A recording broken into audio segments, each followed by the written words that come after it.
Bueno, todos vieron el parcial, ¿verdad? En el campus. Sí, profe. Bueno, perfecto. Entonces, lo que vamos a ir haciendo es a ir resolviendo por punto. ¿Sí? Esta es el inicio del parcial y el punto 1. Yo lo voy a leer. Nos vamos a tomar 10 minutos para que lo piensen y después lo discutimos. ¿Sí? Yo en la diapo siguiente tengo la resolución, pero así lo pueden pensar un poquito. Bueno, entonces en este examen, este cuatrimestre habíamos visto la parte de metabolismo, ¿no? Entonces había como una vía metabólica, que es digamos, una serie de procesos enzimáticos que están concatenados de alguna manera, en la cual se estaba estudiando esta enzima, la enzima 1, que genera, a partir del sustrato A, genera el producto B. Entonces decía que, y además aclara que es una vía metabólica que genera intermediarios del metabolismo de ácidos grasos en peces cartilaginosos. Entonces, para iniciar los estudios se proponía aislar el gen para E1 a partir de tejido muscular. Y teníamos que indicar el material de partida, o sea, si quiero aislar el gen, de qué tipo de material, qué tipo de tejido, célula, lo que sea, voy a partir, qué procesamiento se le hace a ese material, es decir, qué biomolécula vamos a obtener de ese material, qué ensayos tenemos que realizar para obtener el gen, cómo visualizamos ese ensayo y cómo, una vez que tenemos el gen, cómo confirmamos la identidad de eso que obtuvimos. Es bien sencillito, 5 minutitos y lo compartimos. Vayan a piensen las respuestas y las ponemos en común en 5 minutos.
Porque yo estoy tratando, voy siguiendo los videos, y si se me corta, después los vuelvo a ver. Sí, lo había pausado mientras los dejé pensando y después me olvidé.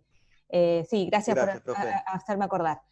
Bueno, entonces, el material de partida, el tejido muscular es el más obvio, ¿no? Porque aparte lo dice, Sí. lo dice ahí. Bien, ahora volvemos sobre eso. El tipo de material. ¿no? Ustedes, el objetivo es obtener el gen o la secuencia codificante de esa enzima E1. Ahora, lo que ustedes tienen que recordar en este punto es que los genes eucariotas están formados por exones e intrones, ¿sí? Entonces, si uno quiere obtener la secuencia codificante, no puede o no conviene ir al genoma, ir al DNA nuclear, ¿sí? Porque en ese DNA nuclear vamos a tener un gen enorme, de muchos miles por ahí de pares de bases, en el cual va a haber exones e intrones, ¿sí? Que entonces el material de partida, la biomolécula que debemos obtener es el ARN mensajero, porque es el que entonces sí tiene los exones empalmados y tiene la secuencia codificante de la enzima. Okay. ¿Sí? Entonces a eso apuntaba con el biomolécula extraer. Es el mensajero. El mensajero ya procesado, final, que tiene la secuencia codificante desde el AUG hasta el codón stop. ¿Sí? Y teniendo en cuenta eso, entonces volvemos al punto A, al material de partida. El tejido muscular es el obvio. Ahora, uno podría pensar, bueno, pero la información genética es la misma en todas las células del individuo. Sí, eso es verdad. Pero como nosotros vamos a partir de mensajeros, entonces no necesariamente en todas las células del organismo vamos a tener mensajeros para esa enzima, porque como ustedes saben, yo siempre doy el mismo ejemplo, todas las células del organismo tienen, digamos, los genes que codifican las proteínas, por ejemplo, de la leche, en una hembra. En cambio, no en todos los tejidos se producen ni lactoferrina ni ninguna de esas proteínas, ¿sí? Porque son tejido específicas.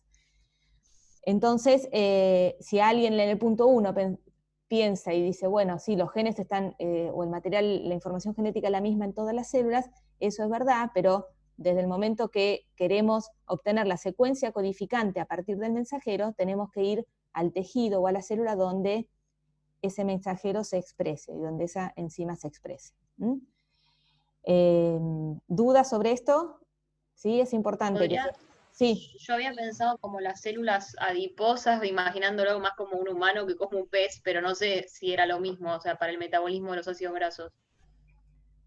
Digo, no estamos hablando de tejido muscular, pero si queremos poner otro ejemplo, yo había pensado en eso, no sé si las células que retienen los ácidos grasos son las mismas que los metabolizan, ¿no? O sea, Mira, a priori, y esto te puedes imaginar que es algo inventado, este mecanismo. Así que okay. si está bien justificada la respuesta, va a estar bien. En realidad no lo sé porque no sé ni siquiera si existe esto, ¿sí? Esto está inventado para el parcial. Pero lo importante es que hicieran ese tipo de razonamiento, que no, no tomaran al ADN o al gen propiamente dicho como base para arrancar el aislamiento del gen y después la obtención de la secuencia codificante. Bien, entonces, teniendo en cuenta que vamos a partir de tejido muscular y de los mensajeros, ¿qué ensayo harían para obtener la secuencia codificante? ¿Qué se les ocurrió? ¿Puede ser que sea el Western, el ensayo? El Western. A ver, veamos el fundamento del Western. ¿Para qué se hace un Western blot? Para identificar proteínas. ¿Sí? ¿Se acuerdan que se hace una electroforesis, después se transfiere a una membrana y se revela con un anticuerpo específico? O sea que no hay ácidos nucleicos que estén involucrados en el ensayo de Western. Así que no sería el óptimo ese. Yo había puesto una extracción de ADN para hacerle después PCR, pero en realidad en este caso no aplica porque hablamos de ARN mensajero en realidad. Así que lo de la extracción de ADN no sé si va. Extracción de ADN no, va a ser extracción de mensajeros. Uh-huh.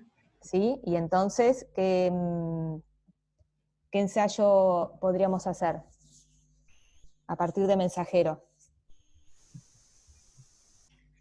Y no me acuerdo cuál de los western era, porque estaba el western, o sea, el western blot era el de las proteínas, y no me acuerdo si era el southern o el northern, Claro, el bueno, que era pero para recuerden que RN. esos ensayos de blotting son para identificar. ¿Por qué? Porque nosotros se corre en alguna electroforesis el material y luego se hibrida con una sonda o con un anticuerpo para identificar ya sea el DNA, el RNA o las proteínas. No es un ensayo que se use para aislar, ¿sí? En realidad el ensayo que tenemos que utilizar para aislar el gen y para obtener grandes cantidades es hacer una PCR, ¿sí? Pero como vamos a partir de RNA mensajero, vamos a tener que hacer previamente una transcripción reversa. Entonces, ese mensajero con la transcripción reversa se pasa a DNA, que es lo que se llama DNA, cDNA o ADN copia, y a partir de ese cDNA se realiza la PCR. O sea, ese cDNA funciona como templado de la PCR, siempre teniendo los primers específicos que van a permitir amplificar toda esa secuencia codificante que queremos obtener. ¿Se entiende lo que hay que hacer?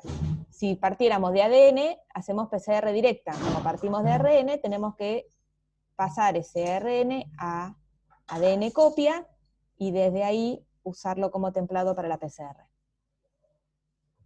¿Se entendió? ¿Hay dudas de esto? Que es importante.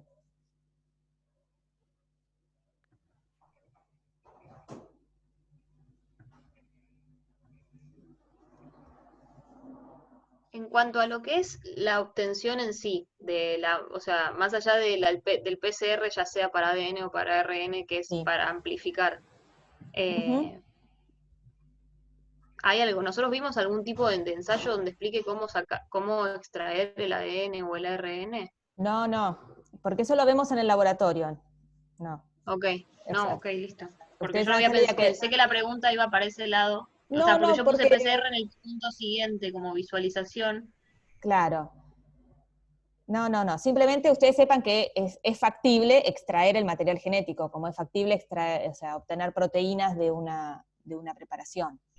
¿Sí? Ok. Eso. Y la visualización, bueno, hace referencia a que si hacemos una RT-PCR de punto final, vamos a hacer un gel de agarosa para visualizar que tenemos amplificación del tamaño esperado. ¿Sí? Sí. ¿Y cómo confirmarían la identidad de lo que amplificaron? Y con lo que sacas del gel de agarose haces una secuenciación. Perfecto, secuenciando el producto de amplificación. ¿Sí? No necesariamente lo sacás del gel, puede ser directamente del tubo, pero es eso lo que hay que hacer, exactamente, secuenciar. En las formas, se puede pensar hacer algún mapeo de restricción, pero lo más certero y confiable es secuenciar directamente el producto amplificado. Bien, ¿se entendió esto? ¿Sí? Bueno. ¿Alguna duda de este primer punto?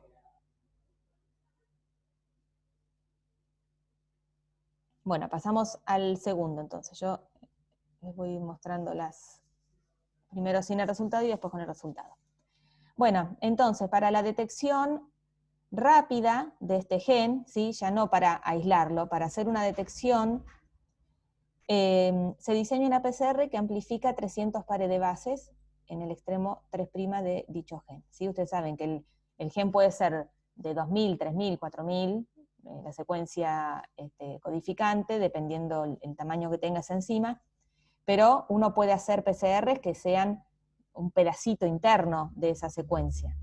Siempre cuanto más chiquito es el fragmento, más eficiente es la PCR, ¿sí? Menos le cuesta a la polimerasa estar haciendo esas amplificaciones. Bueno, entonces diseñamos una PCR que amplifica un fragmento de 300 pares de bases, y debemos identificar en la lista que tenemos qué reactivos colocamos en el tubo donde ponemos la muestra, y en el tubo que funciona como control negativo de la PCR. Y bueno, sabiendo que el fragmento es de 300 pares de bases que queremos amplificar, y que el ATM de los primers, tengo justo en la imagen acá, la ATM de los primers es de 60 grados, tenemos que completar el perfil térmico de esta PCR. ¿Sí? Esta es una foto del display de un equipo de PCR. Están puestos estas etapas que son como generales de todas las PCR, ¿sí? La primera, que es la desnaturalización inicial, antes que comience todas las etapas de los ciclados, y esta extensión final que habíamos dicho que siempre se pone para que la polimerasa termine de extender las cadenas, ¿sí? Y bueno, y usualmente hay una etapa a 4 grados, o a 5, o a 6, infinito, porque bueno, a veces las reacciones se ponen a la tarde, se dejan toda la noche, y al otro día las retiramos. Entonces, cuando termina la reacción, todos los tubos quedan a 4 grados, y de esa manera se conserva el DNA. Bueno, así que nos tomamos 2-3 minutitos, esto es súper fácil. Piensen qué tildarían acá de esta lista, y qué pondrían acá, ¿no? Qué temperaturas, y bueno, y lo que falta ahí en el cuadradito de abajo. Así que 2-3 minutitos y lo charlamos. Yo empezaría con lo que es el templado. ¿Sí? Pondría la enzima polimerasa. Uh-huh. Y los primers, los primeros dos, el que dice forward y reverse, Sí. agua Sí. y cloruro de magnesio, puede ser una sal que... Sí, indispensable. El magnesio es cofactor de la polimerasa. La enzima no funciona sin magnesio. Y los nucleótidos, Bien, si no lo dije. Bien, los DNTPs, no estos, los dideoxi no. Los dideoxi son para secuenciar. Bueno, muy bien. Entonces, sí, hasta el cual. Los primers. Acá el templado es el del ARN, ¿no? Sí, el templado de la PCR siempre es ADN. La polimerasa es polimerasa dependiente de ADN. ¿Sí? Ah, ok. La Taq polimerasa no puede utilizar ARN como templado. Por eso, si nuestro material de partida es RNA, tenemos que hacer la reversotranscripción. ¿Sí? En nuestro caso, el templado va a ser el ADN copia, el que obtuvimos a partir, bueno, si estamos en el punto anterior, ¿no? El que obtuvimos a partir de los mensajeros. Entonces, sí o sí tenemos que poner en la PCR los primers, buffer, cloruro de magnesio, los nucleótidos, agua, que siempre se pone en las reacciones, y el templado y la polimerasa. Esos son los reactivos que no pueden faltar. Después, bueno, puede haber alguna PCR que tenga alguna otra cosita, pero eso no puede faltar. Ahora, ¿qué va en el control negativo? ¿Qué agregamos o qué sacamos en el control negativo? El ADN. Bien, el control negativo es el control, se llama sin templado. Se llama sin templado justamente porque no se pone ADN. Se reemplaza el volumen de ADN por agua. Y es un control que nos sirve para verificar que no hay contaminación, porque es el principal problema de la PCR, de las PCRs en general, las contaminaciones. Como se genera una amplificación de un número altísimo de copias, cualquier pequeña gotita, aerosol que caiga en el tubo, es factible de dar amplificación. Entonces siempre el control negativo. Bien, ¿y cómo armarían el perfil térmico entonces? ¿Qué pondrían? A ver, repasemos primero las etapas, ¿no? Bueno, lo primero ya le conté. Ahora, estos 3 ciclos que están en esta stage 2, en la etapa 2, ¿qué representan? Al principio, ¿qué tenemos que hacer?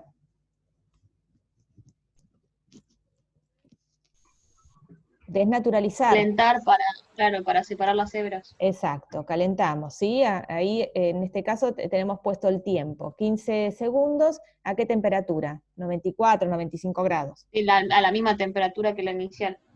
Exacto, puede ser la misma temperatura, exactamente. En este caso lo es porque, bueno, la línea sigue, ¿no? No hay movimiento. Sí, sí. Bien, después viene el siguiente paso. ¿Qué ocurre en el siguiente paso? Es necesario, tengo anotado que es bajar la temperatura para que se incorporen los fragmentos.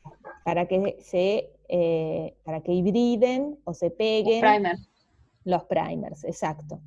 ¿Hasta cuánto? Y esa es la que llamamos temperatura de annealing. ¿A cuánto la bajamos?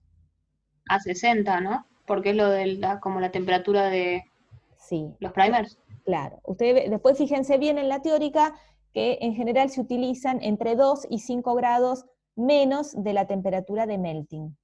¿Sí? Entonces, 55, 58 grados podríamos poner como temperatura en este paso. ¿Y después qué viene? Yo puse la misma temperatura esa que aparece en el final. 72, pero... sí. ¿Por qué? ¿Qué pasa a esa temperatura?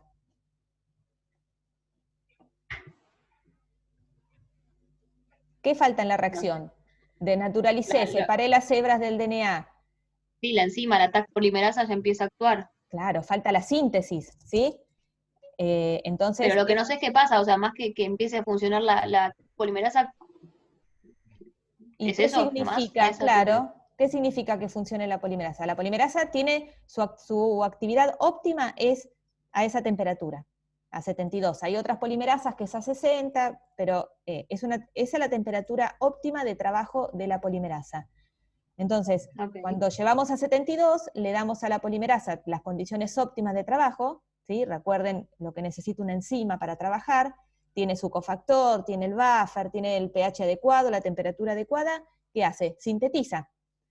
La polimerasa sintetiza DNA, entonces, a partir del primer, sintetiza las cadenas nuevas. ¿Sí? ¿Y eso qué pasa con esos 3 pasos? ¿Ocurren una sola vez?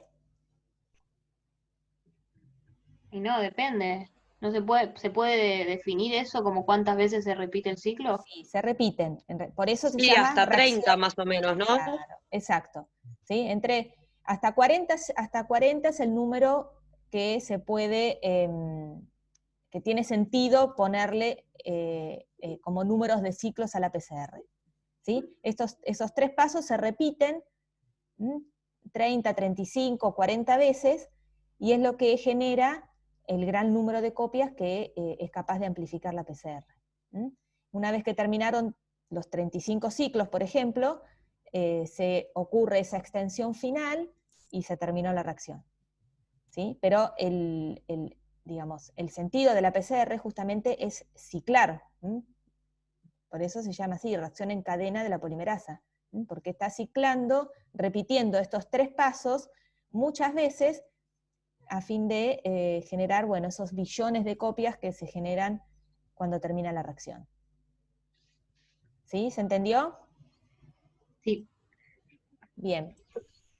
Bueno, entonces, acá está la solución. Yo, en este caso, les planteé lo que sería, si alguien dice, bueno, en vez de hacer una PCR de punto final, hago una PCR en tiempo real. A alguien se le puede ocurrir porque el problema no dice que tiene que ser una PCR de punto final.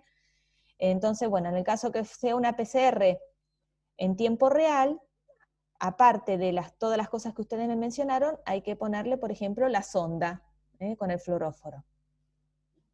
Todo el resto es lo mismo. Hay unas cruces que están entre paréntesis porque está bien marcarlas, pero en realidad en las PCRs en tiempo real todo eso viene junto viene como una master mix que contiene el buffer, los nucleótidos, la enzima, no vienen por separado, como suele ocurrir con la PCR de punto final. Pero no es algo que ustedes tengan que saber, es una curiosidad nada más. Bueno, bien, ¿dudas con este punto de PCR? ¿O con PCR en general? No, profe. Ah, bueno, Por bien. ahora. Entonces vamos al siguiente. Es de todo, esto es dentro del mismo punto. Dice, al intentar detectar el gen en 10 especies de peces cartilaginosos, obtiene el siguiente resultado. O sea, esa PCR que le amplifica el fragmento de 300 pares de bases, la realizan en 10 especies distintas de peces cartilaginosos y obtienen esto, ¿sí? Esto es una PCR de punto final, donde el producto de amplificación se corre en un gel de agarosa. Tenemos un marcador de peso molecular que me indica el tamaño de los fragmentos, bueno, y obtenemos esto. Entonces, tenemos que pensar, ¿por qué el resultado no es el esperado? ¿Y cuáles de los siguientes parámetros que se enumeran acá podríamos modificar para obtener el resultado esperado en relación a la performance de la técnica? Y bueno, justificar. Entonces, a ver, ¿qué piensan del resultado? ¿Es el resultado esperado o no lo es? Y en realidad estás teniendo varias bandas que son más que 300 pares de base. Exacto, esas bandas son inespecíficas, en casi todas, ¿no? No, ¿por qué? No, yo lo pensé por el lado de que acá tenemos como 3 bandas de varios pesos y que todo eso suma más que 300 pares de base, que es el fragmento que se supone estabas trabajando, que era un fragmento de 300 pares de bases, Ok. nada más. Sí, pero no confundir que no es como con enzimas de restricción que sumamos. ¿Sí? Acá son amplificaciones, o sea, los primers se pegan de manera adyacente a un fragmento. De acuerdo al diseño nuestro, esperamos que ese fragmento sea el de 300. Ahora, si yo veo bandas que tienen otro tamaño, significa que los primers se pegaron en otros lugares, no deseados. ¿Sí? Y eso, esas bandas son inespecíficas. Seguramente si uno pudiera secuenciar esta banda de 400, esta de 100, se daría cuenta que no tiene cualquier cosa, tiene cualquier secuencia menos la de la enzima que estamos investigando, porque es pegado inespecífico de los primers en otras regiones. Ah, o sea que no es que vos usaste un fragmento fijo de 300 pares de base, o sea, yo por eso pensé que lo que estaba mal acá era el tema de que hubieran más bandas, pero no por el hecho de que se pegaran inespecíficamente, sino por el hecho de que en realidad se suponía que tu fragmento era de 300 pares. Pero entonces no, por lo que está diciendo puede ser más grande y que lo que haya pasado es que los primers se hayan pegado mal. Exacto, eso es lo que sucede muchas veces. Entonces, ¿cómo sabías en el inicio que tenía 300 pares de base? Porque vos tenés la secuencia, o sea, vos in silico, en la computadora, en una base de datos, tenés la secuencia. Y en función de eso diseñas los primers. Y sabés que los primers te van a amplificar un fragmento de determinado tamaño. Ahora, cuando vas a la muestra, depende la eficiencia y la performance de la técnica que estás usando, que te pueden pasar estas cosas. En realidad está exagerado el gel. Esto pasa, pero bueno, las bandas inespecíficas en general son muy tenues con respecto a la banda principal, ¿sí? Acá está hecho un poco exagerado. Pero vos a priori sabés el tamaño de lo que vas a amplificar. O sea, es lo que yo les decía, ustedes la secuencia la tienen, no es algo que están averiguando, simplemente quieren aislar ese gen, estudiarlo, ver cómo se expresa, ver en qué tejido se expresa o en qué especie, etc. Pero no tienen por qué desconocer la secuencia de ese gen. Entonces, en función de eso, ya cuando diseñás la PCR sabés el tamaño del amplificado. Ahora, si te aparecen cosas que tienen otro tamaño, significa que los primers se han pegado en lugares que no son los específicos, y esas bandas son, bueno, justamente bandas inespecíficas. Y eso se debe a que la PCR no está bien puesta a punto, ¿sí? Hay cosas que ajustar todavía para que la eficiencia de esa PCR sea mejore, para que disminuya ese pegado inespecífico, ¿sí? Eso en las teorías habíamos visto un poco. Entonces, ¿qué parámetros, si alguno se acuerda, qué parámetros podríamos pensar en ajustar para mejorar la especificidad? ¿Sí? Siempre en las técnicas tenemos como dos parámetros fundamentales, la especificidad y la sensibilidad. En el caso de la especificidad, significa que lo que estamos amplificando sea lo que realmente queremos amplificar. Y eso no va a depender de los primers? De los primers. ¿Del diseño de los primers, nada más? Sí, el diseño de los primers es crítico. Los primers tienen que ser específicos de lo que queremos amplificar. Si no son del todo específicos, bueno, puede pasar esto. Pero después hay otras cuestiones de la reacción propiamente dicha que se pueden optimizar. Por ejemplo, la temperatura de annealing. Si los primers, como vimos, tienen una TM de 60 y yo puse una temperatura de annealing de 52, y bueno, le estoy dando como mucha chance de que se peguen en otros lugares. Estoy favoreciendo el pegado inespecífico. Entonces, aumento la temperatura. Al aumentar la temperatura nos ponemos más exigentes, ¿sí? Se va a pegar solo lo que es bien, bien específico. Pero dentro de la o sea, no puedes pasarte la temperatura esta que te indica acá, el TM de 60. No es conveniente porque si no vas a tener muy poco pegado. En ese caso lo que te va a disminuir mucho es la sensibilidad. Vas a tener muy poco producto amplificado. El ensayo va a ser menos sensible. Quizás bien específico, pero vas a perder mucha sensibilidad. Entonces, lo ideal es siempre manejarte en ese rango, entre 2 y 5 grados por debajo de la TM. Pero lo tenés que probar, no es seguro Lineal, que va a andar bien. Vos por ahí ponés, como pusimos nosotros, 55, y por ahí te da esto que vemos acá. Y lo subiste a 57, 58, y las bandas inespecíficas te desaparecen.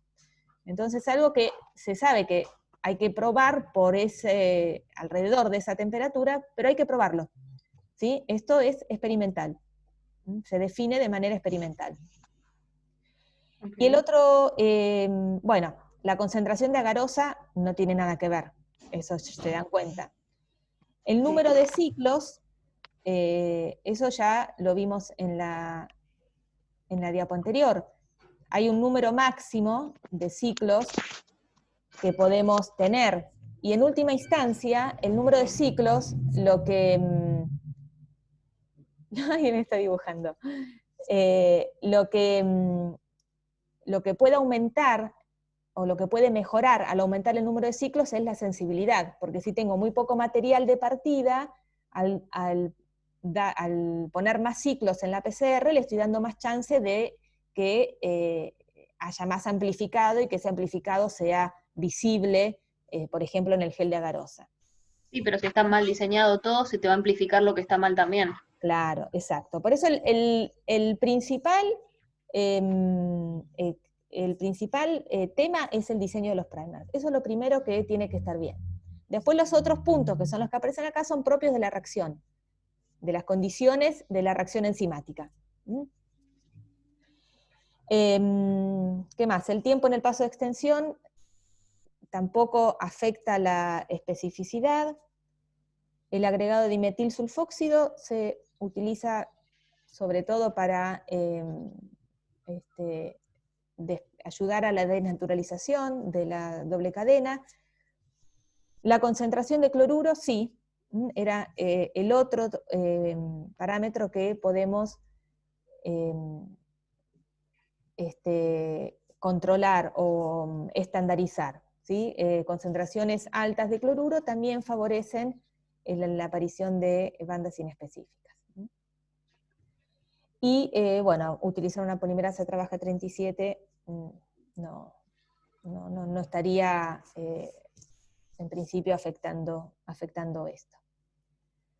¿Sí? ¿Se entiende? Entonces, siempre recuerden, el diseño de los primers es lo más crítico, y después, bueno, los parámetros que son propios de la reacción, que en la teórica los tienen bien definidos, y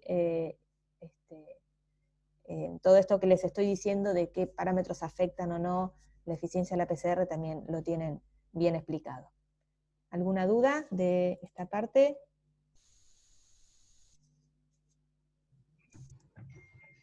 No, profe, gracias. Bueno. Seguimos con el punto 3 entonces.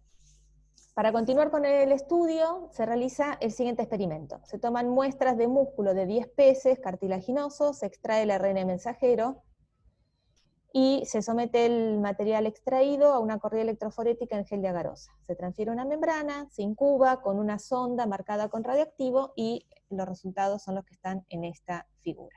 Tenemos un control positivo, la sonda, que, bueno, obvio, es pequeña, corre y emite fluorescencia o radioactividad o lo que sea, no me acuerdo con qué está hecha la sonda, con radioactivo, ¿sí? Emite radiación, y luego las 10 muestras de los peces cartilaginosos. Entonces, acá hay que marcar la opción correcta. ¿Qué ensayo es? De los que figuran ahí, igual es obvio el ensayo. PCR punto final. A ver, repasemos los pasos. Extraemos el ARN mensajero, hacemos una corrida electroforética, transferimos a una membrana e incubamos con una sonda. Si hay una transferencia a una membrana, ya eso les... Claro, Sí. Ahí alguien quería hablar y se cortó. Si hay una transferencia a una membrana, estamos dentro de alguno de los ensayos de blotting. ¿Sí? ¿Cuál sería? además dice parte de ARN. Sí. Si partimos de... ¿Sería el Norden? Northern blot, exacto. ¿Sí? Es un Northern... Los ensayos de blotting, recuerden que tienen esas 3 etapas, todos, Southern, Northern y Western. La electroforesis, la transferencia a una membrana, y luego la detección, la incubación con sonda o anticuerpo, depende de lo que sea, y el revelado para visualizar la interacción de la sonda o el anticuerpo con su molécula target. ¿Sí? Entonces esto es un Northern, porque corremos mensajeros y luego los identificamos con una sonda. ¿Qué permite hacer un Northern de las cosas que tenemos acá? Cuantificar la expresión, detectar el gen, detectar mensajeros, estimar el número de copias del gen o estimar el número de copias de mensajeros. ¿Qué les parece?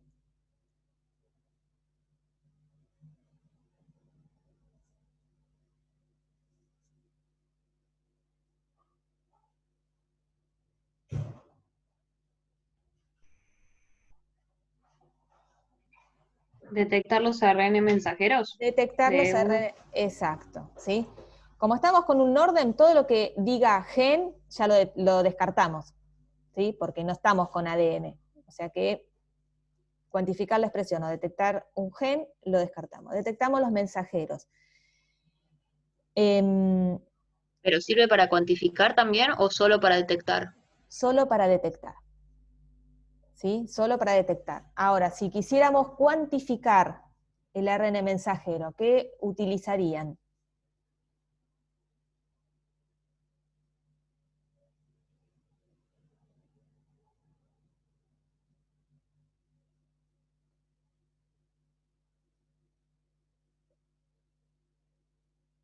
¿Qué técnica nos permite cuantificar ácidos nucleicos?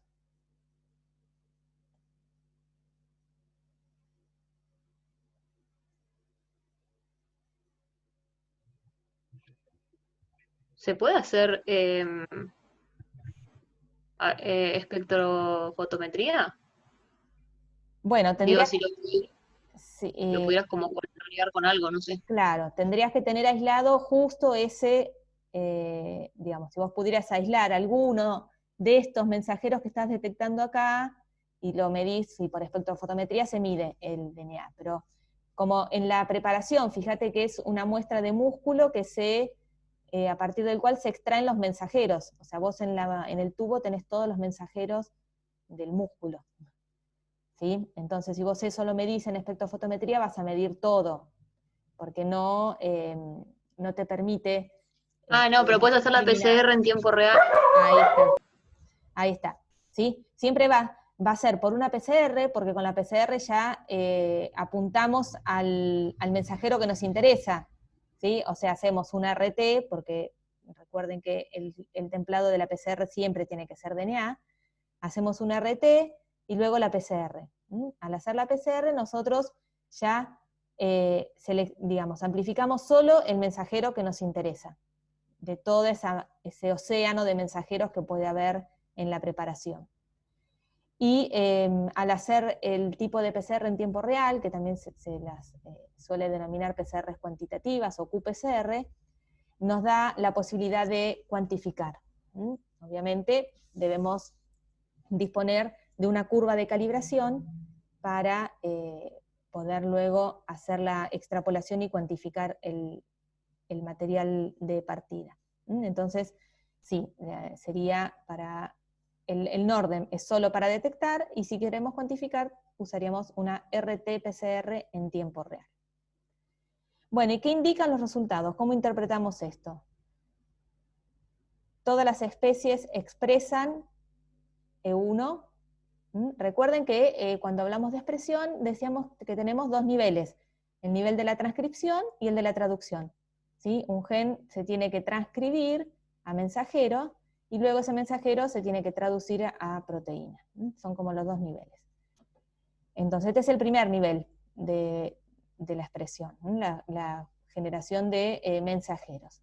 A veces el producto de un gen se frena acá, por algún motivo, esto después no se silencia de alguna manera y no se genera producto, una proteína. Bueno, entonces, todas las especies expresan el gen E1, al menos a este nivel. ¿Qué piensan?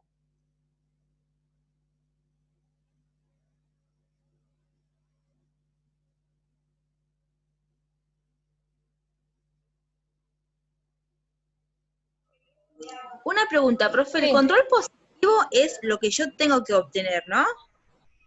No, el control positivo es un control que en general es un plásmido, y lo que te verifica es que la sonda se pega en la secuencia específica, en la secuencia, digamos, para la cual fue diseñada, ¿sí? Te verifica eso, simplemente, que hay pegado de la sonda a la secuencia target, a la secuencia blanco.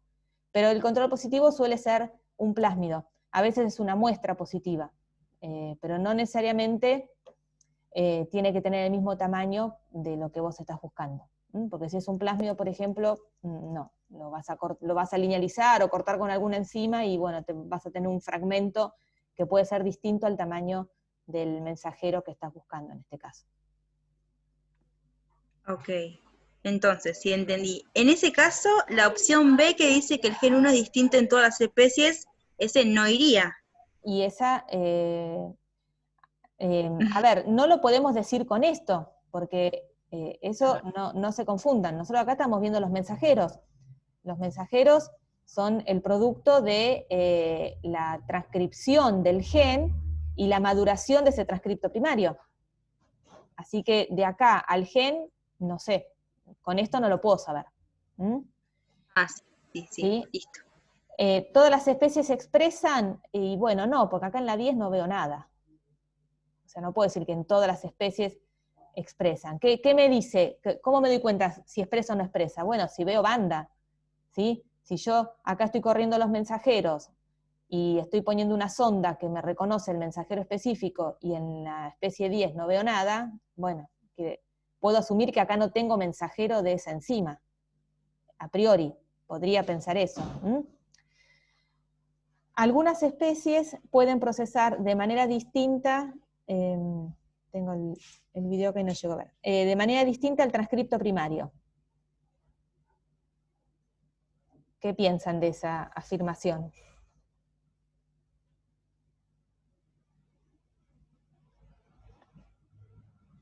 Lo que no entiendo es que es procesar de manera distinta el transcripto. O sea, yo cuando vi la imagen lo que pensé es, ok, cada especie tiene como, bueno, tendrá un tamaño diferente ese transcripto.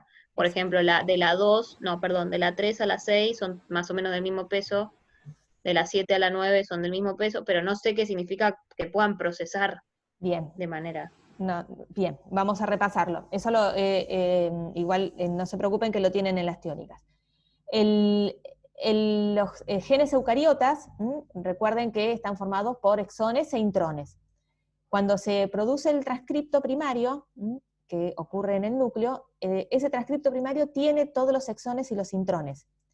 Y luego viene lo que se llama el procesamiento, la maduración del transcripto primario, por splicing alternativo, que lo que hace es el empalme de los exones para dar el mensajero maduro, que es el que, bueno, sale al citoplasma y luego es la base para la síntesis de proteínas. Entonces, el procesamiento es eso, la maduración del transcripto primario, cómo esos exones se empalman para generar el transcripto primario. Entonces, entre las especies puede haber diferencias en la manera de procesar ese transcripto. Puede ser que algún exón chiquito quede afuera en alguna especie, en otra no, o puede ser que los genes difieran, porque algunos por ahí tienen un exón más grande o más chico que otra especie. Pero digamos que es factible que esta diferencia en el tamaño de los mensajeros se deba a que cada especie procesa ese transcripto primario de manera levemente diferente. ¿Se entiende? Pero eso no se puede, o sea, no lo puedes asegurar con esta información sola. Con esta información sola no lo puedes asegurar. Es una posibilidad. Ah, ok. La especie 1 expresa más cantidad de E1 que el resto.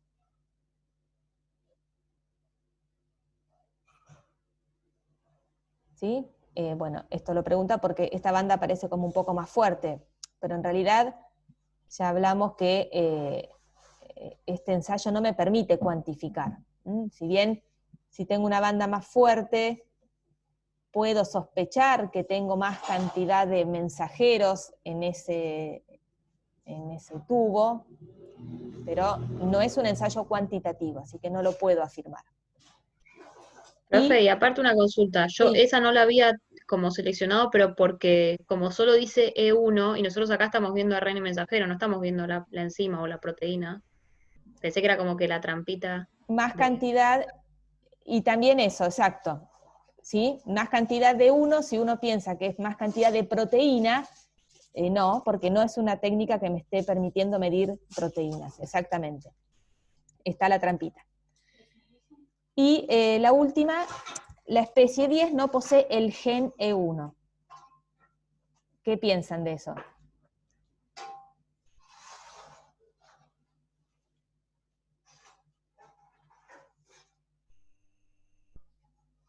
Si yo no veo banda profe, acá, porque no está. si no veo banda acá, ¿puedo decir que el gen no está en esa especie? Bueno, o sea, según este ensayo no, el tema es que no sé si con otro ensayo no lo puedes encontrar. Digo, por ahí lo haces otra cosa y está ese gen, existe. Sí, exacto. No lo puedo afirmar, ¿sí? Porque el gen puede estar y puede no expresarse por algún motivo, ¿sí? Es lo mismo que ocurre con los genes que son tejido específicos. El mismo ejemplo que les daba hace un rato. Yo no vea el transcripto o el producto de ese gen, no quiere decir que el gen no esté. El gen puede estar y no transcribirse nunca. ¿Sí? Entonces no puedo afirmar, al no ver mensajero, no puedo afirmar que el gen no está. Si quisiera confirmar que el gen no está, ¿qué harían? Si yo digo, ay, no veo mensajero, bueno, ¿cómo confirmo que la especie 10 no tiene este gen? es diseñar primers para ese gen y hacer una PCR y ver si amplifica o no. Exacto. Puedo hacer una PCR, puedo hacer un Southern blot a partir de genoma, a partir de ADN genómico, digerido con enzimas de restricción, y me fijo si la misma sonda esta que uso acá, si hibrida o no en el ADN genómico, ¿sí? ¿Sí? Siempre tengo que estar segura de que la sonda es bien interna a un exón y que no agarra, la sonda no agarra un pedacito de un exón y un pedacito de otro, ¿sí? Porque entonces no me va a servir, o no va a ser tan eficiente. Pero bueno, entonces voy a ir a un ensayo de Southern o PCR. Sí. Y entonces, ¿cómo se resuelve este punto? Porque ninguna de estas iba. Bueno, entonces acá es un Northern, permite detectar los mensajeros y algunas especies pueden procesar de manera distinta. O sea, ok, esa estaba bien, esa ¿Sí? afirmación. Marcar la opción correcta. Sí, esta está. Es una de las posibilidades. Bien. En el punto 4 tenemos, para continuar con el estudio de la enzima, se realiza un preparado de músculo, se extraen las proteínas, se corre un SDS page con beta-mercapto, tal cual como hemos hecho muchos problemas. El gel se transfiere a una membrana para realizar un Western blot y se revela con un anticuerpo policlonal anti-E1 hecho en conejo y luego con un monoclonal anticonejo que tiene una enzima conjugada.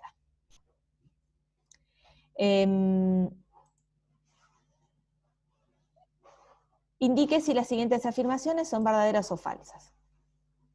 Entonces, tenemos acá un ensayo de Western blot, en el cual tenemos las 10 especies de peces cartilaginosos que vimos antes, un control positivo. Es posible inferir que todas las muestras evaluadas tienen niveles detectables del mensajero del gen E1. ¿Es verdadero o falso eso? Falso. Falso, ¿por qué? Porque el 10, la 8 y la 7 no tienen banda. Está bien, pero lo que pregunta acá es, si yo acá, bueno, serían las 7, en las 10, la 8 y la 7, no veo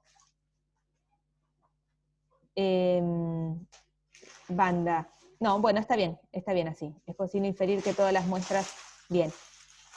Está bien respondida. Ahora, si en esta no ven banda, ¿ustedes pueden asegurar que no hay mensajeros? Y no, por lo que hablamos antes, No, pero... por lo que hablamos antes, exacto, ¿sí? De hecho, yo no me acuerdo, a ver si puedo volver a la anterior, sí. De hecho, solo la 10 no tenía mensajeros. La 7, la 8 tienen mensajeros, pero esos mensajeros no, por algún motivo, no se traducen. ¿Sí?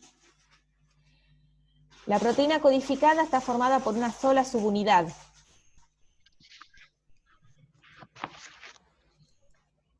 ¿Qué piensan?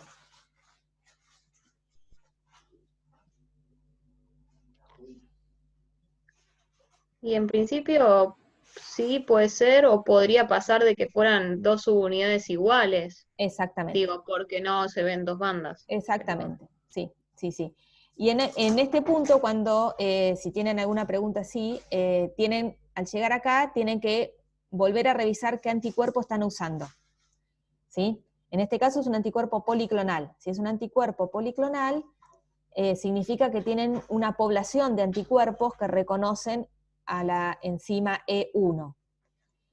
Si estuviéramos, en vez de un anticuerpo policlonal anti-E1, hubiésemos utilizado un anticuerpo monoclonal anti-E1, la respuesta acá sería distinta, ¿sí? Porque el anticuerpo monoclonal reconoce un solo epitope. Entonces puede ser que yo esté con un anticuerpo que reconoce el epitope de una subunidad y si hay otra subunidad no la veo. ¿Se entiende lo que digo? Sí. ¿Sí? Entonces, digamos, acá en este caso, como es policlonal, estoy segura de que, bueno, muchos o casi todos los epitopes de la enzima van a tener algún anticuerpo que los reconozca. Nosotros, igual acá yo mi primer parcial dice anticuerpo monoclonal, pero no sé, capaz fue una versión Grado anterior. utiliza un anticuerpo policlonal hecho en conejo y luego un anticuerpo monoclonal anticonejo. No, porque está bien, el anticuerpo monoclonal anticonejo es como el de la indirecta, el del ELISA Exacto. indirecto. Ahí está. Ya. Bien, bien. Bueno, bueno, entonces ahí viene. El ensayo se utilizó un método directo de revelado. No. No, es indirecto, claramente, ¿sí? Tenemos primero el anticuerpo anti-E1 y luego el segundo anticuerpo antiespecie. ¿La anterior entonces, profe, que era verdadera o era falsa? Porque podrían ser dos. No, subunidades. es tal cual como la contestaron ustedes. Es verdadera, en principio, pero puede pasar también que sean dos subunidades iguales y de esta manera no nos podemos dar cuenta. Las especies evaluadas expresan la enzima E1.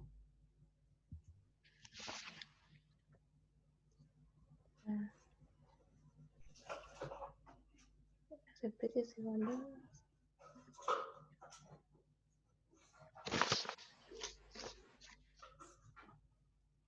¿Todas las especies evaluadas expresan la enzima?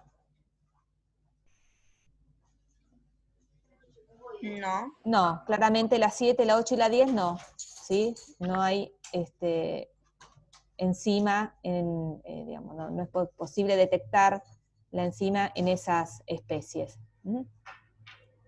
Las muestras negativas, o sea, la 7, la 8 y la 10, no contienen la enzima E1, ni su mensajero, ni su gen. ¿Podemos afirmar No, eso? eso es falso. Falso, ¿sí? Por lo mismo que vinimos diciendo en los puntos anteriores. Bien, ¿se entendió? Sí. Bien. Seguimos.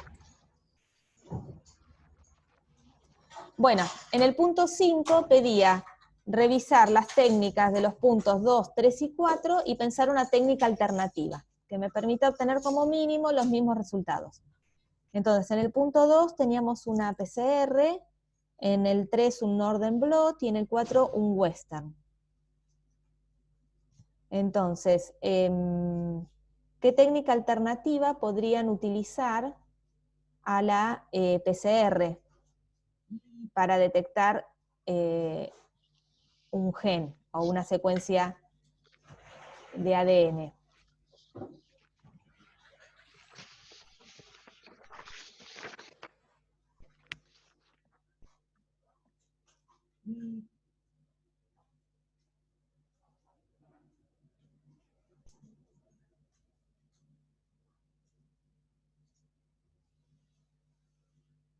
Piensen las 5 minutitos estas. Y piensen, bueno, el fundamento, eso es teórico, lo tienen que conocer, pero piensen si con la técnica alternativa que ustedes proponen, obtienen los mismos resultados, obtienen algún resultado extra o obtienen algún resultado menos que con la técnica que está propuesta en el parcial. Así que piensen las 3 técnicas alternativas que propondrían. 5 minutitos y lo discutimos.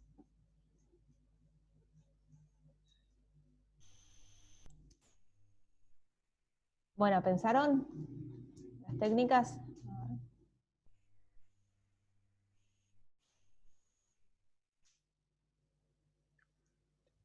No sé si es una técnica viable, pero ¿se podría usar alguna enzima de restricción y que sea específica para el gen que estás estudiando y después obviamente hacerlo correr por un gel agarrosa o algo así? Podría ser. Hacer como un mapeo de restricción. Sí, podría ser. Más que nada como para con eso, con las enzimas de restricción, cortar y seleccionar esa parte y evaluar a ver si está o Bien. no está. Como técnica alternativa a la PCR. O Sí. sea que de esa manera estaríamos identificando bien. Lo que no Lo que no podríamos sé es qué hacer. pasa con la cantidad, porque digo, con la PCR vos reproducís, haces un montón. Claro. Como que tenés mucha cantidad y lo vas a ver fácil. Lo que yo no sé con lo de la enzima de restricción es si primero no tendrías como que sí o sí hacer una PCR y después de última, o sea, no tendría sentido hacer una PCR primero para hacer después la otra, pero no sé cómo hacer que tenga cantidad de material para que se vea, para que Sí, lo puedas correr en sí, un gel sí. y que se vea. Claro, bueno, sí, esa es la limitante de usar las enzimas, tenés que partir de mucha cantidad, o sea, primero tiene que ser, tenés que saber que son mensajeros que se expresan en gran cantidad y tener mucha cantidad de material de partida. Pero bueno, como esto es teórico nada más, es factible.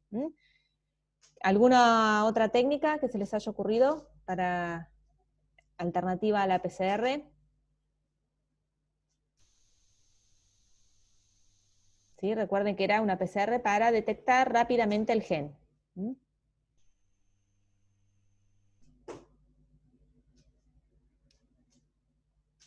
Podríamos usar un Southern blot, ¿sí? Que también no tenemos amplificación, pero, o incluso el corte con enzima de restricción, que recién me decías, se podría sumar la hibridación con una sonda.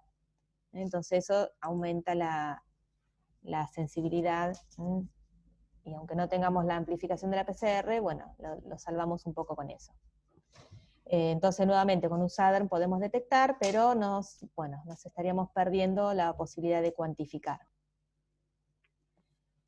Con las enzimas de restricción, ¿sí se podría cuantificar o solo se puede ver con el gel de agarosa y ya está? Y solo se Sí. puede ver con el gel de agarosa. En realidad con un gel de agarosa se puede llegar a semi-cuantificar, pero bueno, no es lo más exacto. Ok, o sea, se supone que con ninguna de las dos técnicas puedes cuantificar. Y no.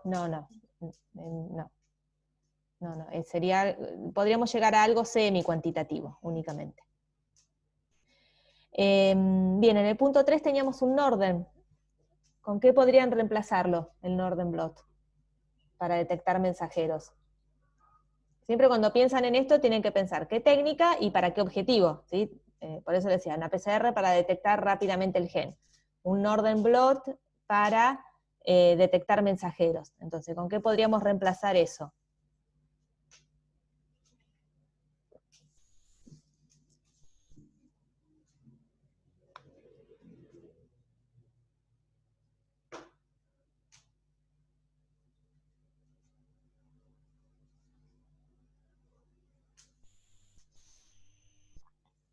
Podríamos hacer una RT-PCR, ¿sí? ¿Verdad? Nuevamente la PCR podría funcionar para la detección de mensajeros, pero debemos hacer la transcripción reversa primero.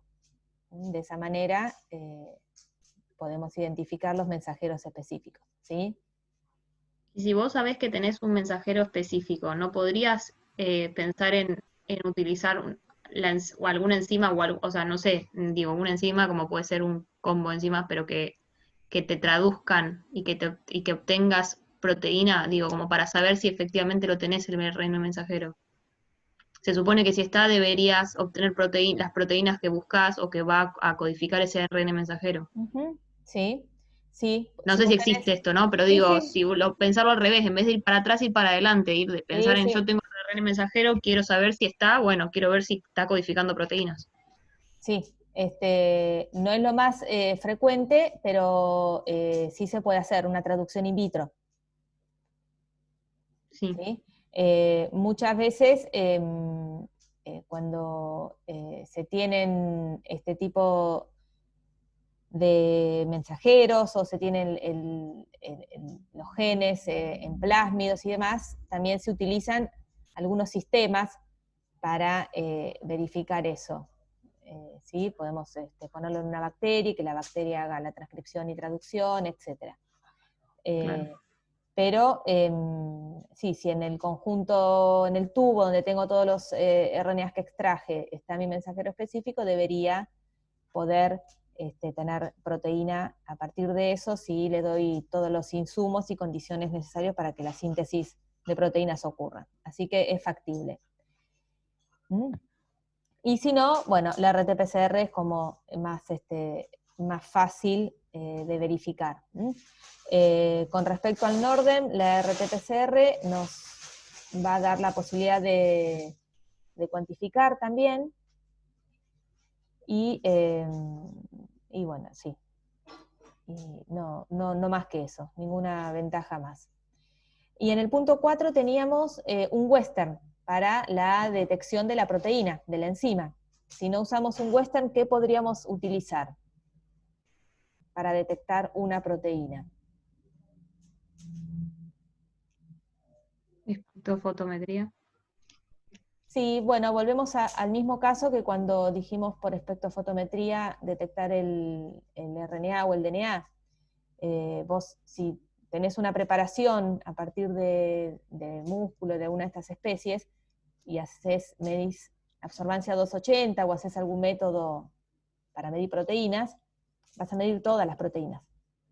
Pero eso no te garantiza. Claro, pues ahí sin tenerlas purificadas. Claro, exacto. Bueno, una forma podría ser esa, la purifico y después, aplico un diseño, un esquema de purificación, como hemos visto para el primer parcial, y después, bueno, la mido por algún método. Pero ¿qué otra técnica vimos que podemos utilizar también? Que la vimos con Western. El ELISA. ¿Sí? También es una técnica que utiliza anticuerpos, y el anticuerpo lo que te da la ventaja es de que es específico contra la proteína, entonces rápidamente, si la proteína está, el anticuerpo la detecta. ¿Sí?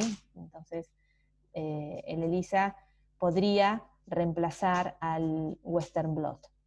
Lo que ganamos con el ELISA es que también tenemos la posibilidad de cuantificar, pero con el ELISA no tenemos la posibilidad de, por ejemplo, ver si hay distintas subunidades que conforman esa proteína, o ver el tamaño, como lo podemos ver en un gel cuando hacemos el SS-Page y el Western.